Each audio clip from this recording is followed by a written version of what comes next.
बहुत पुराने दिनों की बात है। एक सम्राट अपने जीवन के अंतिम दिनों की गिनती कर रहा था और बहुत चिंतित भी था। मृत्यु से नहीं, वरन अपने 3 लड़कों से, जिनके हाथ में उसे राज्य को सौंपना था। वो ये निर्णय करने में असमर्थ था कि किसके हाथ में राज्य की शक्ति दे दे,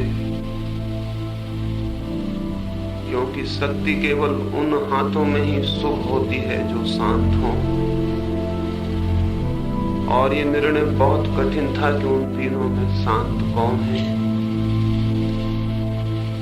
कैसे परीक्षा हो,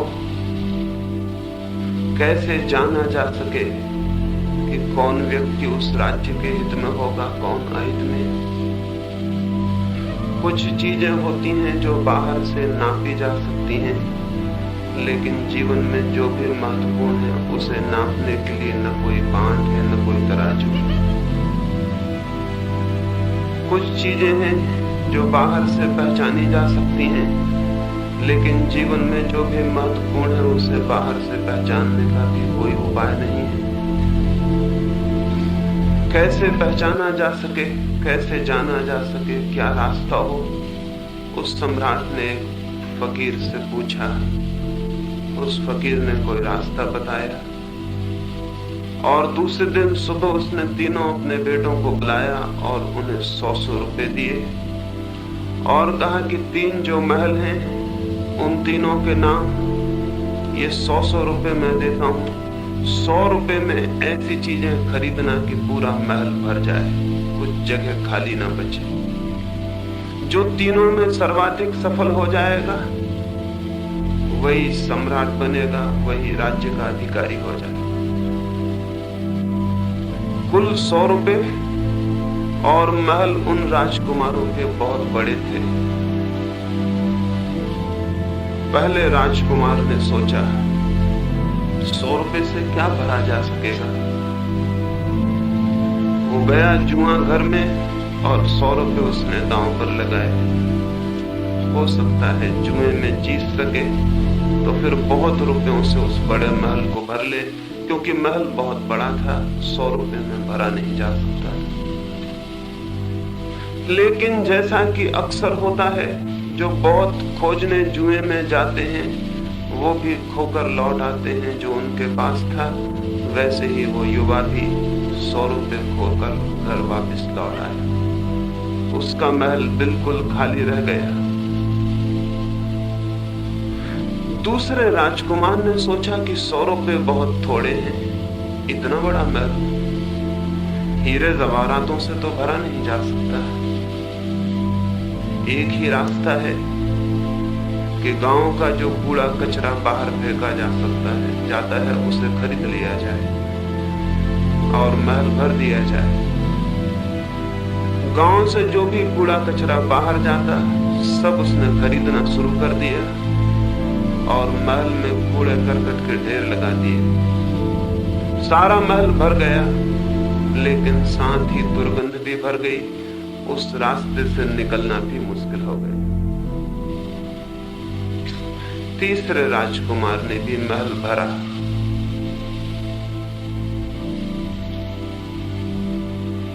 किससे भरा, कैसे भरा, वो थोड़ी देर में स्पष्ट हो सकेगा। तिथि आ गई निर्णय की। परीक्षा के लिए सम्राट आया। पहले राजकुमार का महल खाली था। उस राजकुमार ने कहा, क्षमा करें, 100 रुपए बहुत कम थे।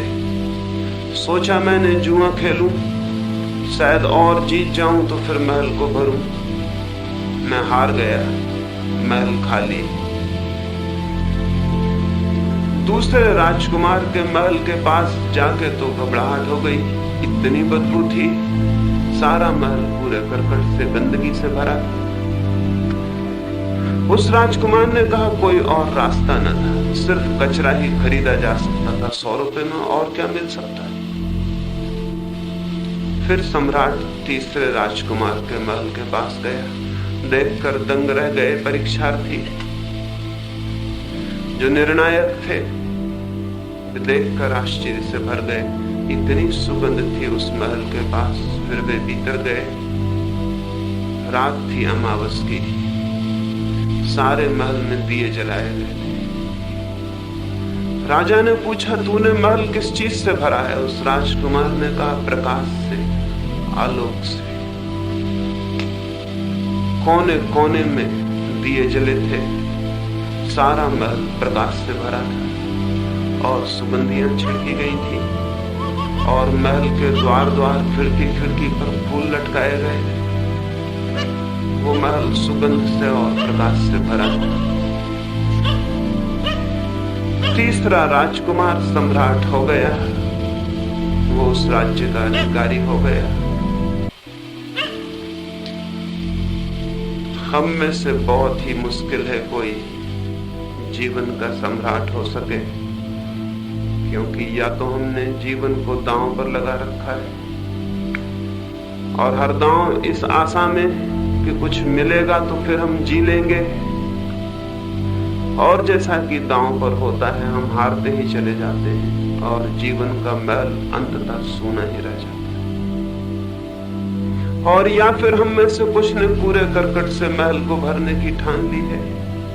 जीवन में जो भी व्यर्थ है उसी को खरीद कर हम महल में लिए चले आ रहे हैं, जिसका कोई मूल्य नहीं अंतिम, जिसका कोई अंतिम अर्थ नहीं। उस सब कूड़े करकट को हम घर में इकट्ठा कर रहे हैं, क्योंकि तर्कना हमारी यही है कि इतना छोटा सा जीवन, इतनी छोटी शक्ति, इससे महल को हीरे जवाहरातों से तो भरा नहीं जा सकता। इतनी छोटी शक्ति से महल कूड़े से ही भरा जा सकता है, सो हम कूड़े से भर रहे हैं। लेकिन हमें पता नहीं कि जिस महल को भरने में हम लगे हैं उसी महल की दुर्गंध हमें ही उस महल के भीतर रहने नहीं देगी। हमारा जीना ही मुश्किल हो जाएगा और हमारा जीना मुश्किल हो गया है। इतने अशांत हैं, इतने दुखी हैं, इतने चिंतित क्यों? ये चिंता और अशांति आकाश से नहीं आती, न चांद तारों से आती है। ये चिंता और पीड़ा कहीं से भी नहीं आती सिवाय उस महल के जो हमने ही दुर्गंध कूड़े करकट से भर रखा है। सारी अशांति, सारी चिंता, सारी पीड़ा वहीं से पैदा होती है। ये हमारे ही श्रम का फल है, ये हमारी ही चेष्टा है, ये हमारा ही प्रयास है, हमारा ही प्रयत्न है। लेकिन ये दो तरह के राजकुमार तो हमारे भीतर हैं, वो तीसरा राजकुमार हमारे भीतर नहीं, जो